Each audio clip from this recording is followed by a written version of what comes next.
The Scooby-Doo franchise has been releasing show after show for the last 50 years, and even though some pieces of its modern iterations are flawlessly written and presented, there's just something about the good old days that feeds my nostalgia like no other. One of the episodes from those days has a grasp superior to the rest. The episode in question is A Night of Fright is No Delight. This episode premiered on January 10th, 1970 as the 16th episode of the Scooby-Doo Where Are You first season. I consider it showcases all the highs from old Scooby-Doo, and what better way to explain that well if not by following the plot. We begin with the gang driving a boat to a secluded island on which a mysterious and ghoulish mansion resides. Velma tells the audience the reasonings for this odd sailing trip out in the middle of the night. One Colonel Sanders, no, not that one, keep your head out of your stomach, has recently passed away and we have been invited to his mansion because Scooby-Doo was written in the man's will. He was also a wealthy individual. The inheritance he left behind was told to be 1 million buckaroos. But why was Scooby in the man's will besides plot reasons? Well, a couple of years back, our canine friend saved the Colonel from drowning in a fish pond. It would have been lovely to get a flashback about this, but it was made back in the 70s when the hunger was high and the budgets were low, so it's understandable. As our protagonists arrive on the island, we can see a shadowy figure up in one of the bedrooms spying on them. A peculiar gentleman answers their knocks and invites them inside. He reveals to them his identity being Mr. Cripps, and alongside his partner, Mr. Crawls, they are the attorneys take care of the Colonel's will. So let me get this straight.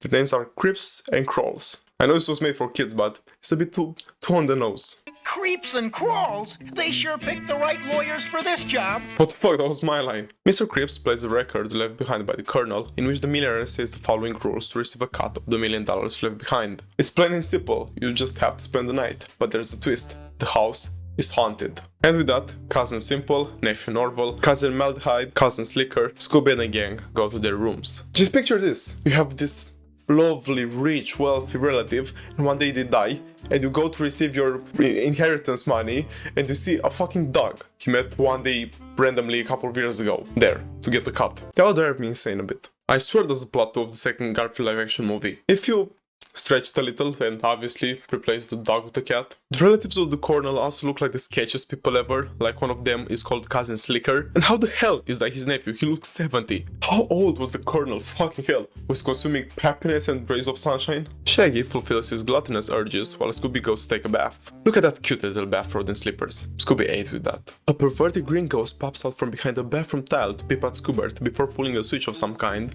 to send the wet dog sliding into the basement. The sound of rattling chains and the green shadow almost caused a heart attack to Scoob by his facial expression. But he does what he's best known for and runs the hell up from there back to the bedroom. He explains to the lads in his usual mannerism fashion what had happened, and of course, they don't believe him. It's only been the 16th time on screen canonically they've been chased around by monsters. Nah, the dog is just crazy, Shaggy. Yeah, feed him his meds. The clock strikes midnight, and we can see the same galloping, chain-rattling green shadow from before, climbing up the stairs as it enters Cousin Simple's room, and with a scream for help, the relative disappears. All that's left behind is the man's nightcap.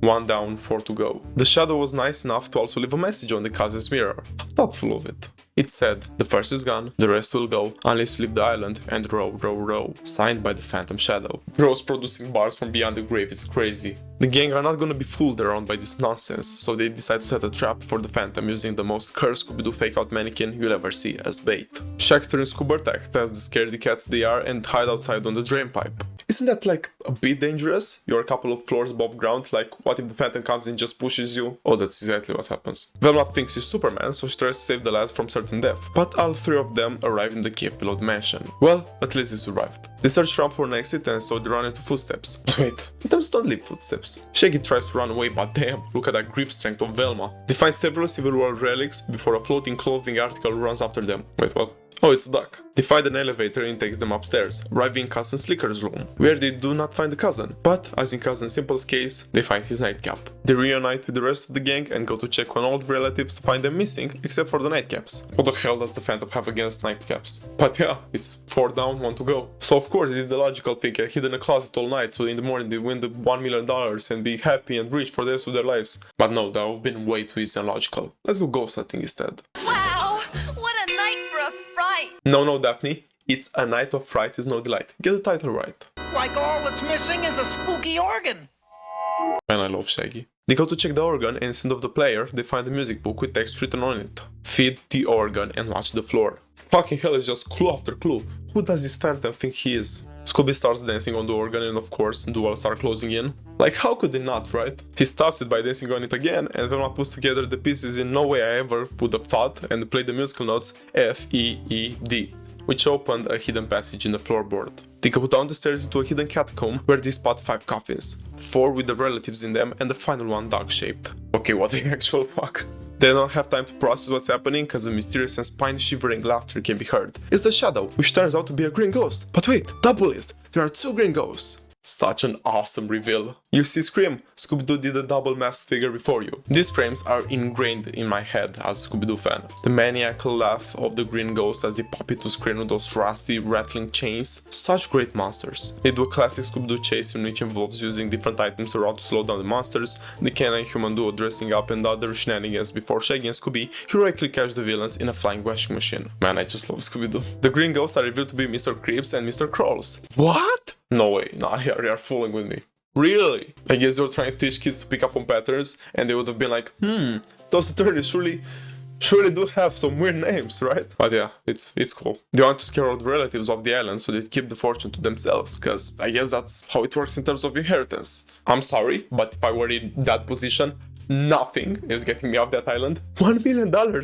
I'm throwing hands with the ghosts, okay? I don't care if it's haunted. I'm the Phantom, bro. I'm haunting the house, okay? I think they can scare me off when I'm winning $1 million to be the attorneys. The coffins in the basement were stuffed with dummies of the cousins. I have no clue why they went out of their way to make such realistic fake outs of the cousins when they could scare them off so easily like they did. But okay, I'm not a lawyer, so yeah.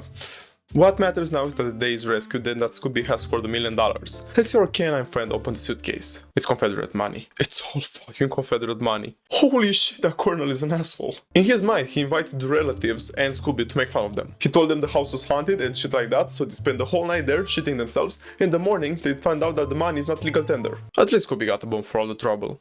I love this episode. It brings together all the parts that make Scooby-Doo iconic and pack them under this whodidit mystery. The episode was also inspired by the novel And Then There Were None, written by one of the most prominent mystery book writers of all time, Agatha Christie. One of her most famous works is Murder on the Orient Express, which has multiple cinematic adaptations. I love the design and setting of the mansion. It's just the look of old Scooby-Doo art style that's so eerily beautiful to me. The old painting drawings carried those early seasons phenomenally. Also, the Green Ghosts are one of the most infamous monsters in the franchise, and it's a shame they didn't get a live action treatment in Scooby-Doo 2 Monsters Unleashed. When I think of Scooby-Doo, one of the first monsters that pop in my head are not the Black Knight or Captain Cutler's ghost, even though that's my favorite. Is that frame of the green ghost popping into frame. It's just so iconic. And I've consumed way too much Scooby-Doo to be okay to admit.